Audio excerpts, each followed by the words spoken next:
Hello and welcome to a Monster Mechanics mini episode where we're going to be doing more random monsters. Hooray. All right, in case you missed our first episode, the random monster episodes are where we grab this monster generator table that we've found on the internet and are eventually going to be modifying for our own purposes once we get more submissions.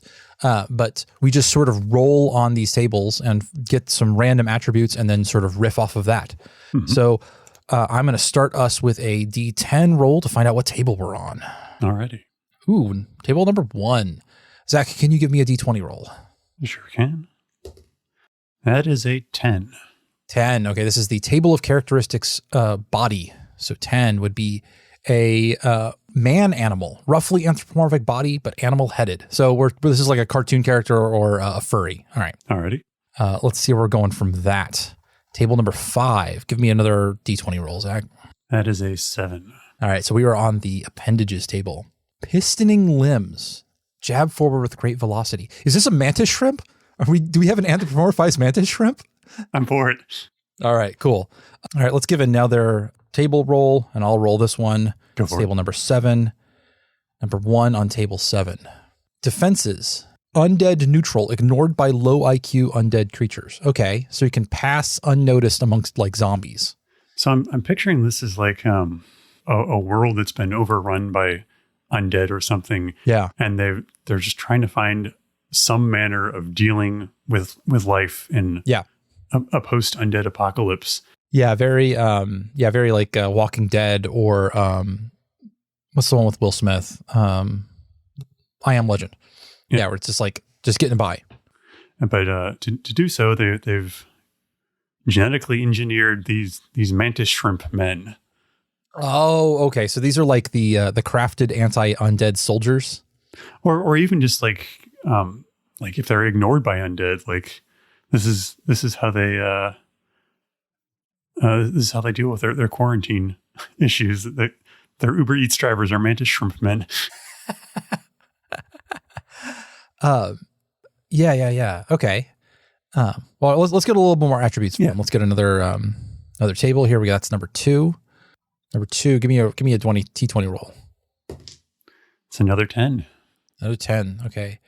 So, they have ridges, corrugated flesh or ridges of exposed bone. I think that says to me carapace.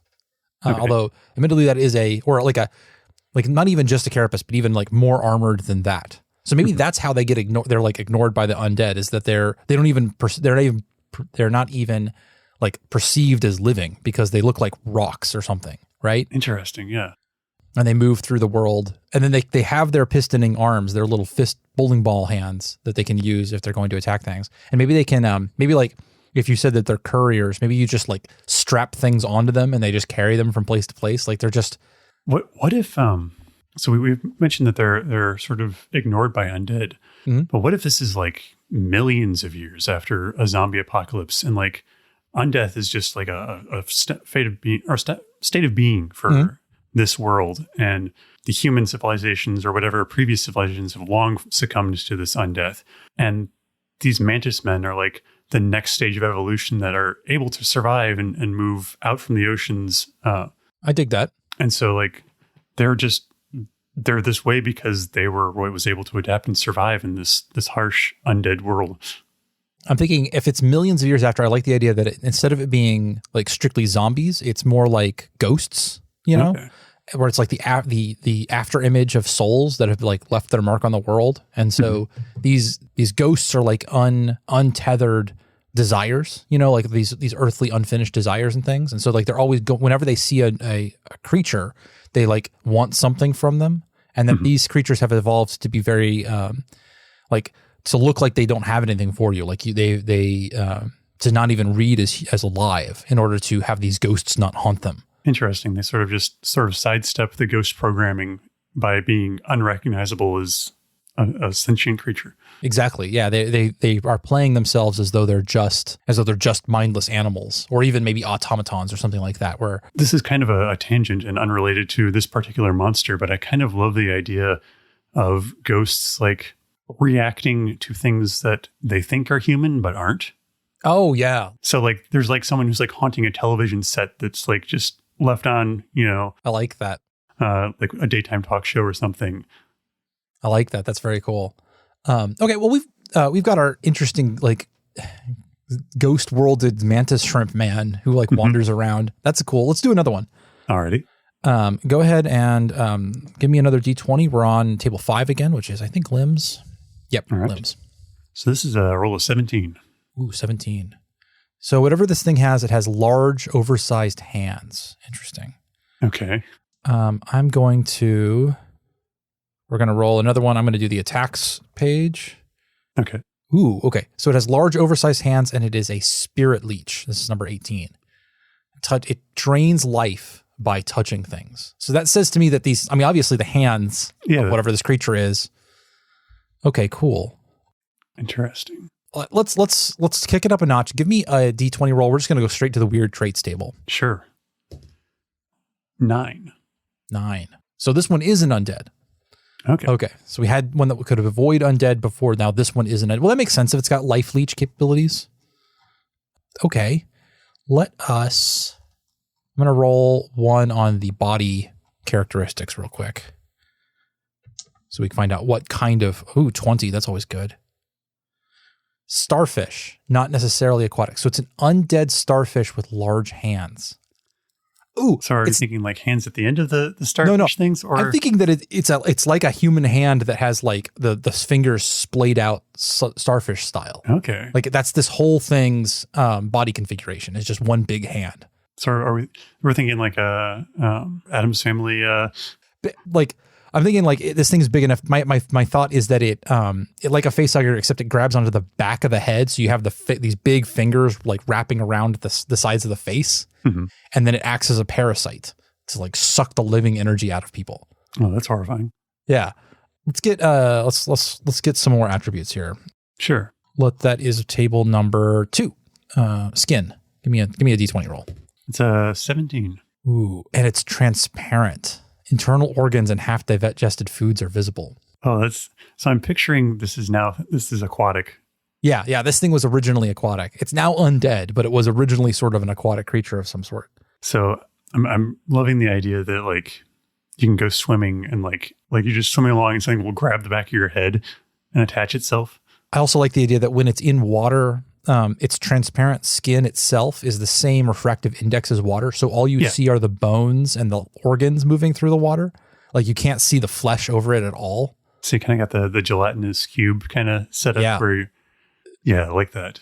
Oh, I'm picturing like those spheres or whatever with the same refractive index where you put them in and they just completely vanish. Yes, that exactly that idea. But instead you just see the internal organs of this thing. Oh, the question I have is, okay, so if it's undead when it becomes in this parasitic state, what is it when it's alive? Like what's the normal version of this creature? Interesting. Starfish hand, like a starfish with bones in it is kind of the idea I'm thinking. Maybe it's got a symbiotic relationship with some larger aquatic animal where, like there's all those little fish that will bite the parasites and like, clean up the little gunk and stuff that's around other fish's bodies. In fact, it's like a fish car wash. Like the larger fish will actually line up for some of these creatures to like do their little cleaning maneuver on them. So maybe this is one of those same sort of cleaning maneuver. It really polishes up the scales and pulls off the parasites and stuff.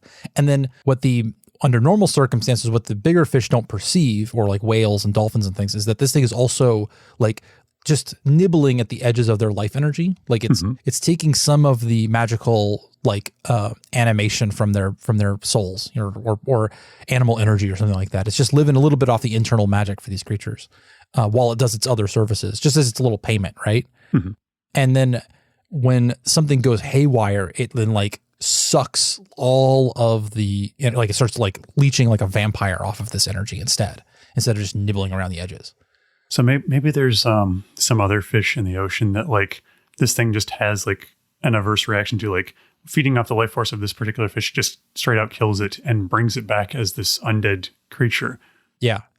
Yeah, that's cool. I like that. And then the reason why it's a problem for land goers is that the smarter aquatic creatures, so like mermaids or dolphins or something that like can put 2 and 2 together, realizes when this happens and tends to like deal with them by throwing them out of the water onto the land. Like or into the shallows or something like that. Like they try to get them away so they won't be a problem for all of these aquatic species. And then that makes it our problem because they end up on the beaches and stuff. That's awesome. Yeah. Well, so I've got a contest because these are unnamed. So we have our mantis shrimp zombie undead dealing with creature, the mantis shrimp that shambles around and has its rocky exterior and lives in a world full of ghosts. And we have our undead parasitic bony starfish creature that is normally a cleaner. Neither of these have names. So if you have a name for one of these creatures, hit us on Twitter. We are at MonsterMPod. I myself am at Scott Paladin. And I am at Pictoglyphic. Awesome. Join us again next week for, we were going to be doing aboleths, right? Yes. Aboleths. All right. See you then. Bye. All right. Thank you for joining us for this episode of Monster Mechanics. Monster Mechanics is produced and edited by me, Scott Paladin, and hosted by myself and my best friend, Zach Jaquays. All of the ideas generated during this podcast are released under a Do What the F*** You Want public license.